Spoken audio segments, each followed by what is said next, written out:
Hey everybody, welcome back to some more early morning barking, talking about BPD and MPD by somebody that has both. I have to get this done really quick.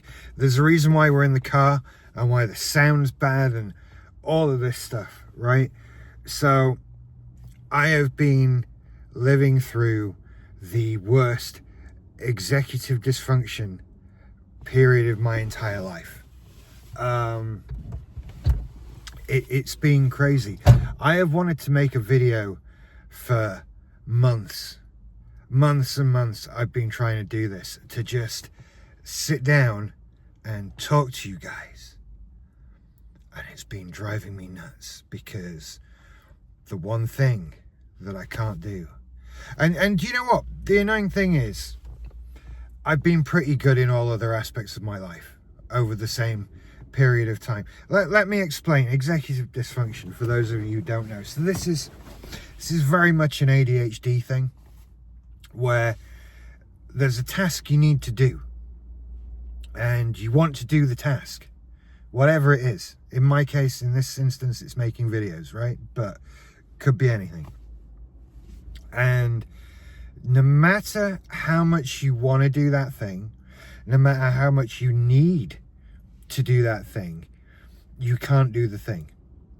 You cannot do the thing. You cannot make your body move and do the thing, whatever it is. Now, look, usually this comes out in the form of like making phone calls to places, opening the mail, that kind of thing.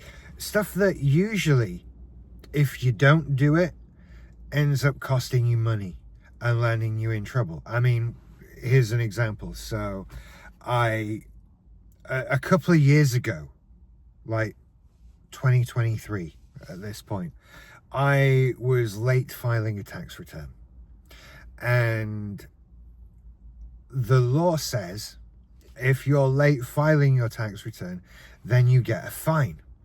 But if you have an accountant and that accountant gets your tax return in and there's no tax to pay on your tax return, then the fine that you've been fined is wiped out, right? And so my tax return was filed late, but it was filed and there was no tax to pay, so I assumed no fine, right? And then a couple of months later, this brown envelope labeled with HMRC comes through my letterbox, and I ignore it because I daren't open the mail. I'm scared to open the mail, and there is something that stops me opening the mail. And another month or two goes by, and another brown envelope with HMRC comes, and months go by, and more letters come, and letter after letter comes, and I have this big thick pile of brown HMRC letters. And I finally crack, and I open one. And it says, hey, we fined you £100 2 years ago. Just to let you know, we've been adding to that debt daily that you've not paid it, and you now owe us £1,500. And I'm like, I didn't even know I had a fine, let alone that it had escalated. And all of this was because I couldn't open my mail. I could have opened that first HMRC letter 2 years ago. I could have opened that and it would have said you had £100 fine, and I could have said, oh, I've done the thing, wipe the fine off, and they would have done that. But now it was 2 years later and I owe them £1,500.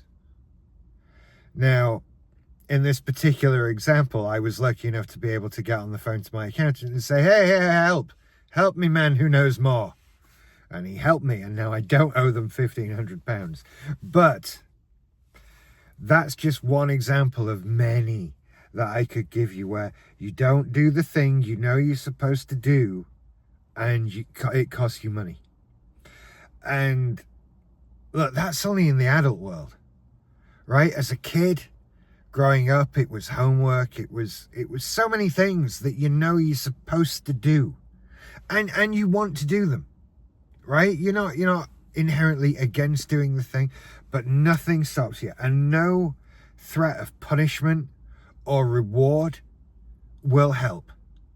I mean, I asked my parents that one. If we punish you, will you do this? No. If we reward you for doing it, will you do it? No, I'm just not gonna do the thing. And so when it comes to making videos, it doesn't matter how long it's been. And look, every day that passes, it gets worse. It's like, it's another day I haven't made a video. It's another day I can't do it. I want to do it so much.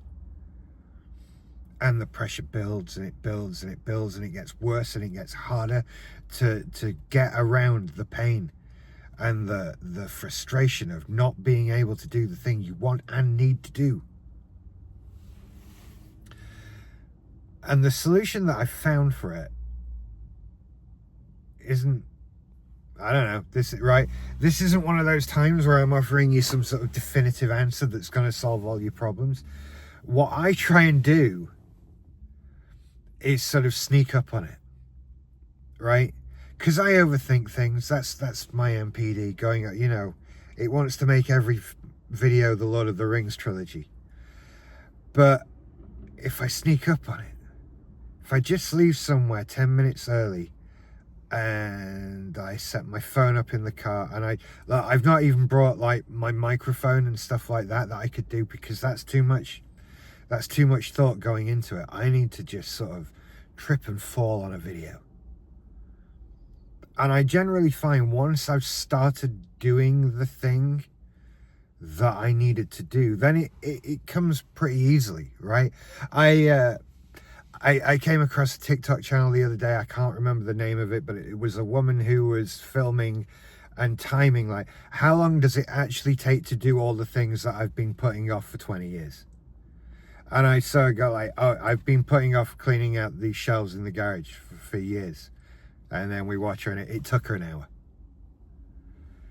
And that's usually the way. Once you're into things, once you're doing it, you get it over and done with. And look, the feeling of satisfaction when you get it done is amazing. And we all know it is, because I'm kind of feeling it now.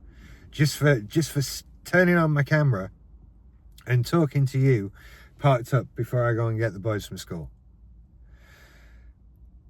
And I've needed to fall on this, or it wasn't going to happen. You don't know how many times I've tried to sit down and do this sort of formally, you know, with like a proper camera, not my phone, or at least my phone on a tripod with a proper decent microphone, but no, nothing. And every day, like I say, the pressure builds. And you guys are pretty great about it, by the way, because you hear a lot of YouTube creators just saying, you know, that they take a break and it's all these people have been complaining with my socials, where's my next video? You guys haven't said a word, which is either very tolerant of you or you just don't care. I'm choosing the former. And so, you know, I want to go, hey, I'm back, look, I'm doing videos again. But I've had to fall on this one. I've had to trip and fall on it and find myself accidentally impaled on doing a video.